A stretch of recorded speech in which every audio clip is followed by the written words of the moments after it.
మన తెలంగాణలో ఇప్పుడు మనకు రూలింగ్లో ఉంది కాంగ్రెస్ ప్రభుత్వము, అపోజిషన్లో బీఆర్ఎస్ ఉంది, ఇంకొక పార్టీ బీజేపీ కూడా ఉంది. ఇప్పుడు కాంగ్రెస్ అండ్ బీఆర్ఎస్ కాకుండా బీజేపీ ఒకవేళ అధికారంలోకి వస్తే ఎలా ఉందంటారు? బీజేపీ అధికారంలోకి వస్తే బాగుంటుంది. ఎందుకు బాగుంటుంది అంటే అవినీతి చాలా వరకు తగ్గుతుంది. అవినీతి రహితంగా పరిపాలన చేస్తారని మేము అనుకుంటున్నాం. ఎందుకంటే ఇన్ని రోజుల నుండి కేంద్రంలో అవినీతి లేకుండా చాలా బాగా పని నడుస్తుంది. ఇప్పుడు కూడా ఇక్కడ కూడా అట్లనే నడుస్తుందని బీజేపీ ఉంటే బాగుంటుందని మేము అనుకుంటున్నాం. గ్రూప్ రాజకీయాలు ఉండవు, వాళ్ళు డిసిషన్ తీసుకోగలుగుతారు, మళ్ళీ ఇంకొకరు చెప్పినట్టు ఏమి వినరు, అట్లా బాగుంటుంది. ఇప్పుడు మన తెలంగాణలో మొన్న జరిగిన ఎలక్షన్లో చూసుకుంటే మనకు బీజేపీకి మొత్తానికి ఒక సీటు ఏమో వచ్చింది అనుకుంటాను, ఒక సీట్ వచ్చింది. అసలు సీట్లు అయితే ఎమ్మెల్యే సీట్లు అయితే ఎక్కువ గెలవలేకపోయారు. మెయిన్ రీజన్ ఎక్కడ ఉందంటారు? మెయిన్ రీజన్ ఏముందంటే మన బండి సంజయ్ గారిని రాష్ట్ర అధ్యక్షునిగా తొలగించడం కొంతవరకు మైనస్. ఎందుకంటే సంజయ్ గారు ఏదైతే మాట్లాడతారో అది మాస్ పబ్లిక్లకు బాగా రీచ్ అవుతుంది. ఆయన మాటలు బాగా అర్థమవుతాయి. కిషన్ రెడ్డి గారు మాట్లాడేది ఎట్లుంటుందంటే మాట్లాడతాడు, ఆయన కూడా మంచి వ్యక్తే, కాకపోతే ఆయన మాట్లాడేది మాస్లోకి వెళ్ళదు. ఆయన ఎంతసేపు స్మూత్గా చదువుకున్న వాళ్ళకి అర్థమవుతుంది. ఇప్పుడు మాస్ పబ్లిక్కి అర్థం కావాలంటే బండి సంజయ్ గారు ఉంటేనే కరెక్ట్. బండి సంజయ్ గారు ఉంటే బాగుంటుంది. ఇప్పుడు మన తెలంగాణ రాష్ట్రం, ఈ రాష్ట్రంలో ఇప్పుడు బీజేపీకి రాష్ట్ర అధ్యక్షులుగా ముగ్గురు పేర్లు అయితే గట్టిగా వినిపిస్తున్నాయన్న. ఈ ముగ్గురు పేర్లలో ఆల్రెడీ కిషన్ రెడ్డి గారు ఉన్నారు, బండి సంజయ్ గారు ఉన్నారు, రఘునందన్ రావు గారు కూడా ఉన్నారు. రఘునందన్ రావు గారు కూడా ఒక అడ్వకేటు, మంచి నాలెడ్జ్ ఉన్న వ్యక్తి, చాలా వరకు కూడా డీల్ చేయగలుగుతాడు, మాస్లో కూడా మంచి ఫాలోయింగ్ ఉంది.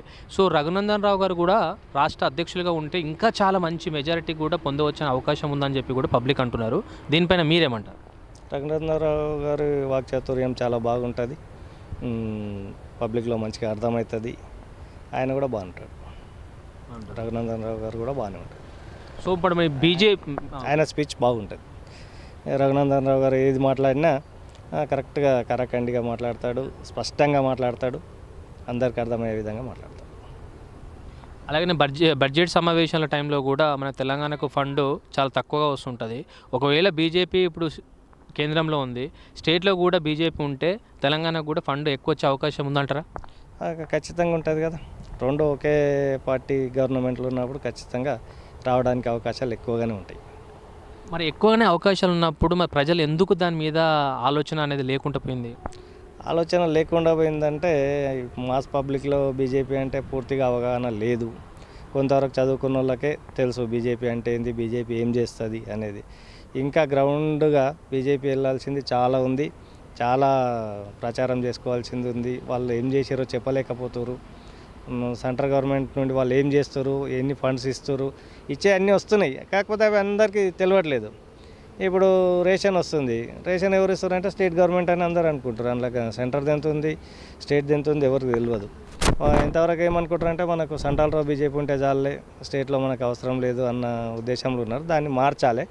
దాన్ని ఖచ్చితంగా వాళ్ళు సభలు సమావేశాలు ఏర్పాటు చేసుకుంటా ప్రతి ఊర్లో గల్లీలో అట్లా చిన్న చిన్న చేసుకుంటే వచ్చే ఎలక్షన్లలో ఖచ్చితంగా బీజేపీ గవర్నమెంట్ ఫామ్ అయ్యే అవకాశాలు చాలా వరకు ఉన్నాయి. మొన్న ఎమ్మెల్యే ఓట్ల ఎలక్షన్లో మాత్రం వాళ్ళు ఫెయిల్ కావచ్చు, కానీ ఎంపీ ఎలక్షన్లో మాత్రం తెలంగాణలో మాత్రం ఫుల్ సక్సెస్ అయినారు.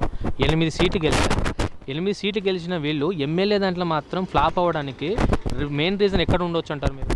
అదే ఇప్పుడు కేంద్రంలో మనకు బీజేపీ ఉంటే సరిపోతుంది అన్న ఉద్దేశంలో ప్రజలు ఉన్నారు. వీళ్ళు స్టేట్లో వస్తే ఏం చేస్తారు అనేది వీళ్ళు చెప్పుకోలేకపోతున్నారు. ఇంకా దానికోసం ప్రచారం చేసుకోవాల్సిన చాలా ఉందంట. ఒకవేళ సో ప్రజల్లో కొంచెం చైతన్యం అనేది తీసుకురాగలగాలి. స్టేట్లో అండ్ సెంటర్లో రెండిట్లో కూడా ఒకటే పార్టీ ఉంటే ప్రజలకు, వ్యవసాయదారులకు కూడా అందరికీ కూడా మంచి ప్రాఫిట్ కానీ బెనిఫిట్ కానీ అనేది చాలా వరకు ఉంటుందన్నమాట. ఖచ్చితంగా బీజేపీ గవర్నమెంట్ వస్తే అవినీతి రహితంగా ఉంటుందని చాలా వరకు అనుకోవడమే ఉన్నది. కానీ వీళ్ళు అవగాహన కల్పిస్తే వాళ్ళకు కూడా అవకాశం వస్తుంది. అవకాశం వస్తే ఒకసారి అవినీతి రహిత ప్రభుత్వాన్ని ఏర్పాటు చేస్తే రాష్ట్ర అభివృద్ధి ఎట్లుంటుందో కూడా ప్రజలకు అర్థమవుతుంది. ముఖ్యంగానైతే బీజేపీకి రాష్ట్ర అధ్యక్షులు కరెక్ట్గా లేకపోవడం వల్లనే ఇక్కడ తెలంగాణలో బీజేపీ ఎక్కువ సీట్లు గెలవలేకపోతుంది అంటున్నారు. సో ముఖ్యంగా రాష్ట్ర అధ్యక్షులు ఈ ముగ్గురిట్లో ఎవరు ఎక్కువ ఉంటే సీట్లు గెలిచే అవకాశం ఉంటుందంట? రాష్ట్ర అధ్యక్షులుగా మనకు రఘునందన్ రావు గారు ఉంటే బాగా చదువుకున్న వ్యక్తి, అటు మాస్లోకి వెళ్ళగలుగుతాడు, ఇటు క్లాస్లోకి వెళ్ళగలుగుతాడు, అంతటా బాగా చేయగలుగుతాడు. బండి సంజయ్ గారు బండి సంజయ్ గారు అయితే మాస్లో బాగా వెళ్తాడు, కానీ కొంచెం క్లాస్లో కొంచెం ఇబ్బంది పడతాడు. ఓకే. సో వీళ్ళిద్దరిట్లో ఎవరున్నా కూడా బీజేపీకి ఎక్కువ సీట్లు గెలిచే అవకాశం ఉందంటారు. ఇద్దరిలో ఎవరున్నా మంచి మెజారిటీ వస్తుంది, మంచిగా ముందుకు కూడా తీసుకెళ్తారని నేను అనుకుంటున్నాను. ఎందుకంటే ఇంతకుముందు సంజయ్ గారు కూడా బాగా సక్సెస్ అయ్యిండు, ఇప్పుడు ఉంటే కూడా ఇంకా సక్సెస్గా ఫుల్గా పనిచేయగలుగుతాడు, బాగుంటుంది.